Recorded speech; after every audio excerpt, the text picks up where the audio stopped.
Hello friends, welcomes to ஆஃபியஸ் diary. இந்த வீடியோவில் நம்ம முழு கோழியை எப்படி ஓடிஜி ஓவனில் நம்ம க்ரில் பண்ணுறதுன்னு தான் பார்க்க போகிறோம். அதுக்கு நம்ம ஃபஸ்ட்டு மசாலா சேர்த்துக்கலாம். 2 table spoon chicken 65 masala, 1/2 teaspoon மஞ்சள் தூள், 2 டேபிள் ஸ்பூன் மிளகாய் தூள், 2 டீஸ்பூன் மிளகுத்தூள், 1 டேபிள் ஸ்பூன் இஞ்சி பூண்டு விழுது, 3 டேபிள் ஸ்பூன் அளவுக்கு தயிர், கொஞ்சமாக உப்பு.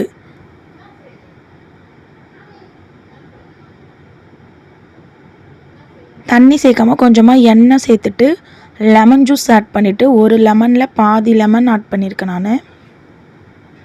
இதை நல்லா மிக்ஸ் பண்ணிக்கலாம். இந்த மாதிரி வீட்டிலையே கிரில் சிக்கன் பண்ணி சாப்பிட்ணுன்றது என்னோட ரொம்ப நாள் ஆசை. நம்ம ஹோட்டலில் தான் சாப்பிட்ருப்போம். இன்றைக்கி நிறைவேறிடுச்சு இந்த ஆசை. இந்த அவனில் நான் ஃபஸ்ட் டைம் தான் ட்ரை பண்ணுறேன். இந்த அவனை யூஸ் பண்ணி பார்த்துட்டு இதோட ரிவ்யூவை நான் ஒரு வீடியோவாக போஸ்ட் பண்ணுறேன். பார்ப்போம் எப்படி வருதுன்ட்டு. ஃபுல்லாக இந்த சிக்கனை நல்லா வாஷ் பண்ணிவிட்டு நல்லா கத்தியால் கீரல் போட்டு விட்டாங்க இங்கே. அப்போ தான் மசாலாலாம் நல்லா உள்ளே ஏறி இருக்கும்.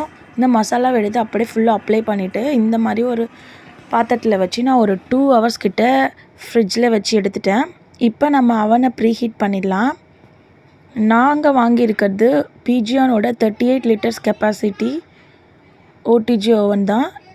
இதை 10 minutesக்கு 210 degree Celsiusல ப்ரீஹீட் பண்ணிக்கிறேன். இதில் மொத்தம் 4 knob இருக்கும். இதோட ஃபுல் வீடியோவை நான் இன்னொரு வீடியோவாக போடுறேன். இதோட ஆப்ரேஷனை டைரக்ஷன் நாபில் 2 ராடும் ஹீட் ஆகிற மாதிரி செட் பண்ணிவிட்டு ஃபங்க்ஷன் நாபில் ராட்டிசரி ராடுன்னு வச்சிடணும். இந்த ராட்டிசரி ராடில் சிக்கனை இன்சர்ட் பண்ணி இந்த மாதிரி டைட்டாக போட்டு க்ளோஸ் பண்ணிவிட்டு நம்ம உள்ளே இன்சர்ட் பண்ணியாச்சு. ப்ரீ ஹீட் ஆகி முடித்ததும் 10 minutesக்கு அப்புறம் லைட் ஆஃப் ஆகிடும். அப்புறம் நம்ம ஓப்பன் பண்ணி உள்ளே ஃபுல்லாக ஹீட்டாக இருக்கும். உள்ளே இன்சர்ட் பண்ணிவிட்டு நம்ம இப்போ டெம்ப்ரேச்சர் டைரக்ஷன் எதுவுமே மாற்ற தேவையில்ல. டைமர் மட்டும் அபவுட் 60 minutes வரைக்கும் வச்சுட்டு அதே 210 degree Celsius அதே டாப் அண்ட் பாட்டம் ராடில் 60 minutesல வச்சிட்டோம்னா நல்லாவே குக் ஆகி வந்துடும். இப்போ பாருங்கள் ஃபுல்லாக ஃபினிஷ் ஆகி ஆஃப் ஆகிடுச்சு.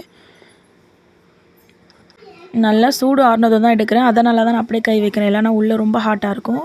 கேர்ஃபுல்லாக செய்யணும். இப்போ பாருங்கள் நல்லா க்ரில் ஆகிடுச்சு. ரொம்ப டேஸ்ட் நல்லா இருந்துச்சு. ஃபஸ்ட் டைம் ட்ரை பண்ணியிருந்தோம். இருந்தாலும் ரொம்பவே சூப்பராக வந்துருந்துச்சு. நீங்களும் கண்டிப்பாக ட்ரை பண்ணி பாருங்கள். இந்த வீடியோ உங்களுக்கு பிடிச்சிருந்துச்சின்னா லைக் பண்ணுங்கள், ஷேர் பண்ணுங்கள். மறக்காமல் ஆஃபியஸ் டைரியை சப்ஸ்கிரைப் பண்ணிக்கோங்க. தேங்க்ஸ் ஃபார் வாட்சிங்.